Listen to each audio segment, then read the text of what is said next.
At some point, a stock market crash will happen. It's not a matter of if, but when. There's probably more talk about it now than I've seen for a couple of years, as lots of people are convinced that we are in a bubble. It could happen next week, next month, or even a few years from now. It could even happen when I post this video and then make me look like some kind of investing guru. I mean, I'll take it if I manage to get the timing right. Anyway, the point is, crashes in the stock market are just part of investing that we're all going to have to deal with.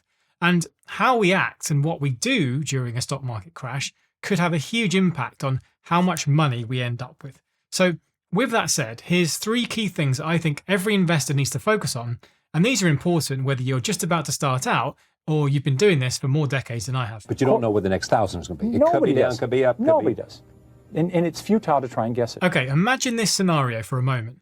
Your partner, other half, or best mate is arranging a surprise holiday for you. All the information you know is that you're leaving next week.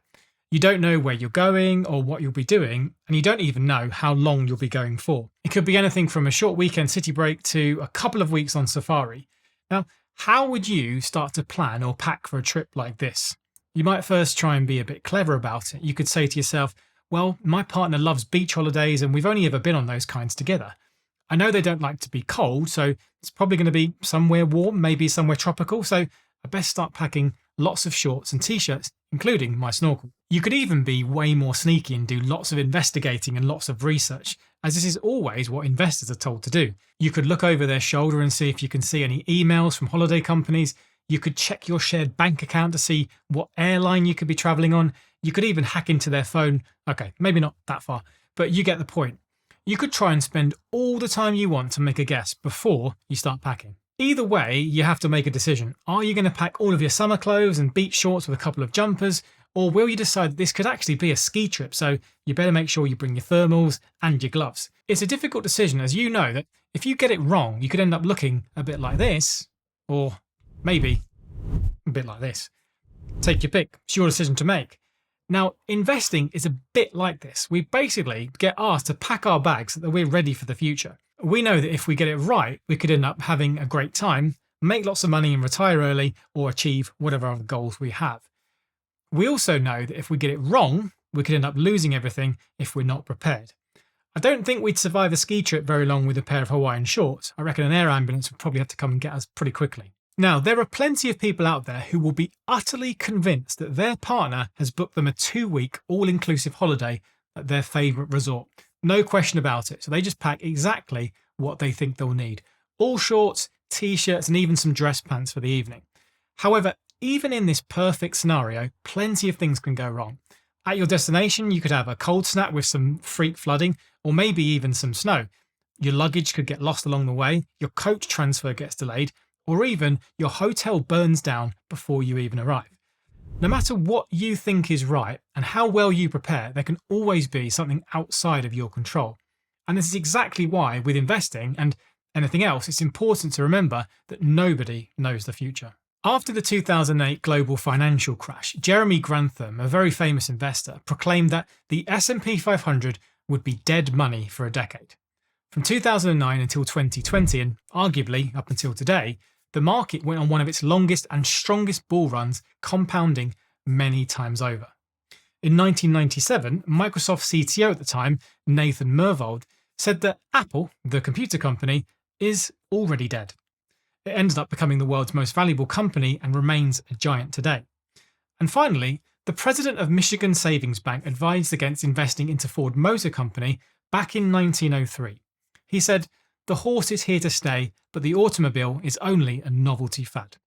Cars replace horses in less than 30 years. Now, I could go on and on with these examples, but we can't make a 6-hour-long video. The point here is that nobody knows the future. It doesn't matter how intelligent you are, how much of an expert you are, and how good a past prediction once was, nobody knows what's going to happen next. If you just accept this first and start from this position, I think it's a great first step in becoming a really good investor.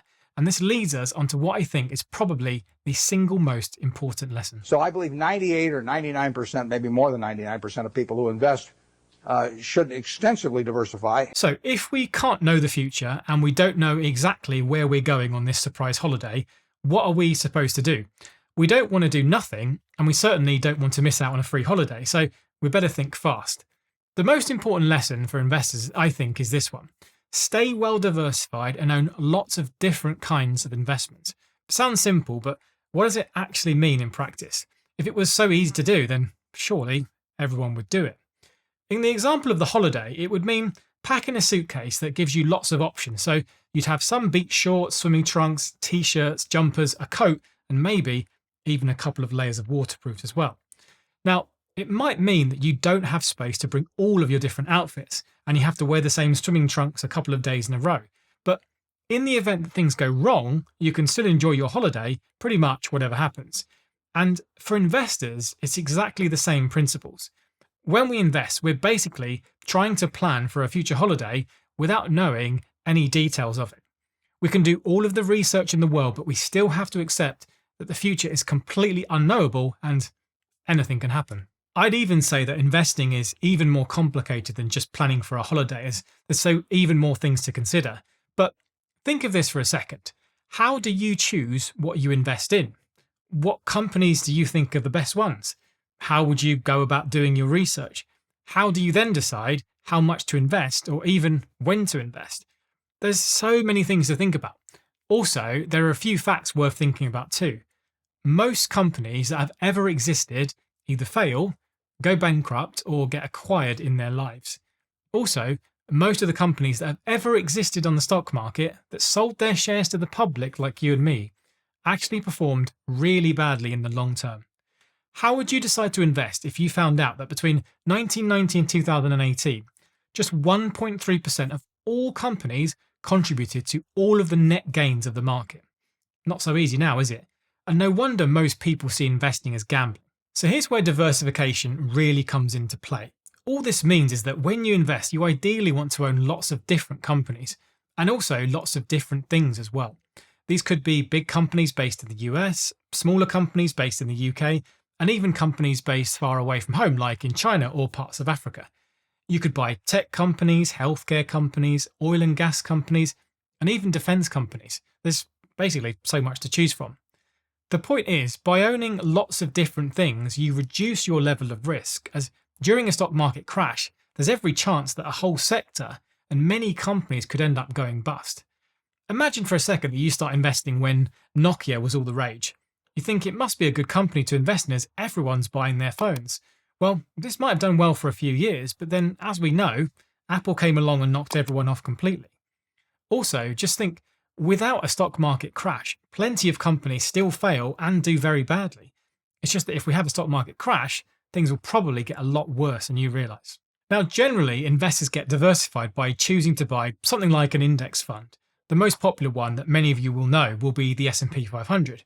It's an index of the 500 biggest and best companies based in the US, with all of the famous household names inside of it. On its own, the S&P 500 could be described as a well-diversified investment. If you buy an index fund that tracks the S&P 500, you'll own a very small slice of all of these companies, many of which trade all over the world and have incredible businesses. However, as UK investors, I think that the S&P 500 is not diversified enough because we've also got other things to worry about. The S&P 500 leaves out all of those great companies that are not based in the US. And it also leaves us heavily exposed to the strength of the US dollar when we compare it to our British pounds. For example, let me just show you this chart. Here's two different S&P 500 investments. One is traded in dollars and one is traded in pounds. As you can see over the last year, if you were a UK investor and you put your money into this S&P 500 fund, you would have made 9.66%. Now, that's a great return for 1 year. However, if you were a US investor and you were buying in dollars, you've actually made 13.47%. That's a huge amount more in returns, and the only difference is the exchange rate. Now, this could have quite easily gone the other way. Don't get me wrong, I'm not suggesting that you ever try and time the market and guess exchange rates. I'm not your financial advisor, and I'm certainly no 21-year-old guru who claims an owner-rented Lambo. The point I just wanted to highlight is that there's so many more things to consider when we want to look at diversification. I mean, just for fun, let me add in the performance of a global index fund that also includes the other companies from other countries. Over the past year, this has performed at 11.29%, about in the middle of the two. Now, we have no idea what the performance is going to be in the future. Remember, all we know is that we're going on a surprise holiday, so it's anyone's guess where we end up.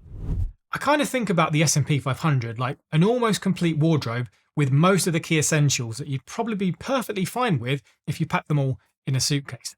However, if we zoom out and look at the numbers, the S&P 500 only represents about 45 to 50% of the total market cap of all of the companies that you can invest in.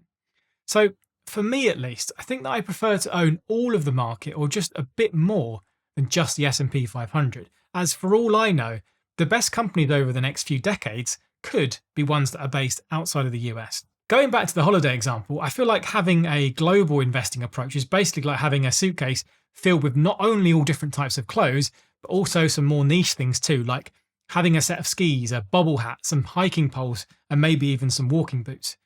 If the stock market were to have a crash over the next week, the next month, or over the next few years, I'd personally rather own more of the global stock market than just a part of it.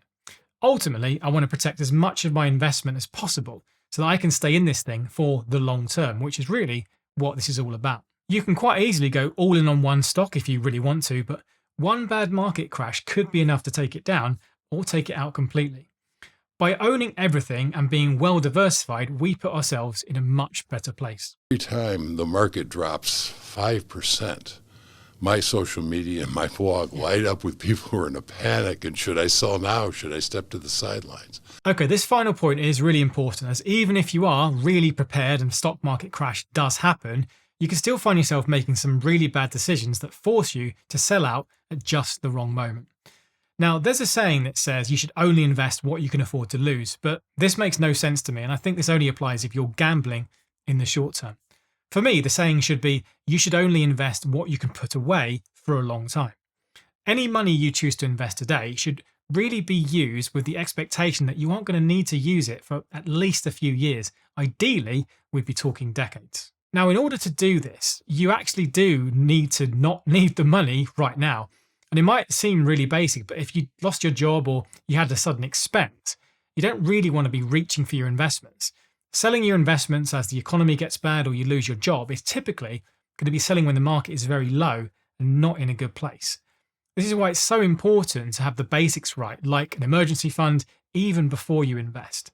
Now, I cover all of these points in my beginner's guide to investing. If you want to go and find that video after this one.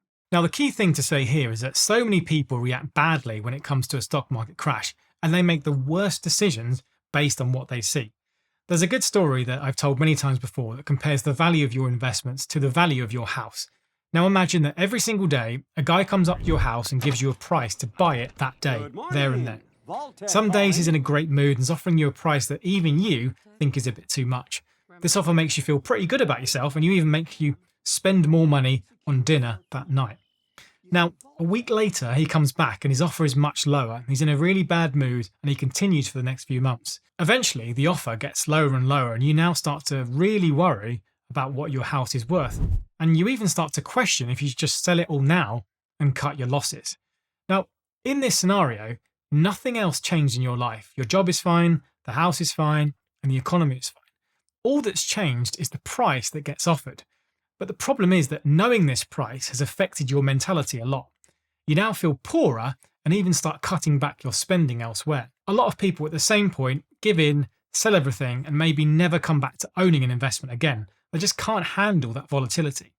As a long-term investor, you have to remember that what you're trying to do and why you're trying to do it in the first place. There will always be stock market crashes and corrections. It's just part of what investing is all about. If we look back at the past, we can see that we've had bear markets, which are basically 20% or more drops in the stock market almost 30 times since 1928. So on average, once every 5 years or so, we might expect to see one. They vary so much when it comes to how long they last and how long they take to reach the bottom, which is just another reason why the past can't tell us anything about the future. But it can tell us at least that these things do happen, and we should expect them frequently enough. If we're prepared for them to happen, we don't sell out and we stick with this for the long term, I think we put ourselves in a pretty good place. As good as we can expect, really, when we're basically going on a holiday with no idea where we're going to end up. I'll see you in the next video. Happy investing.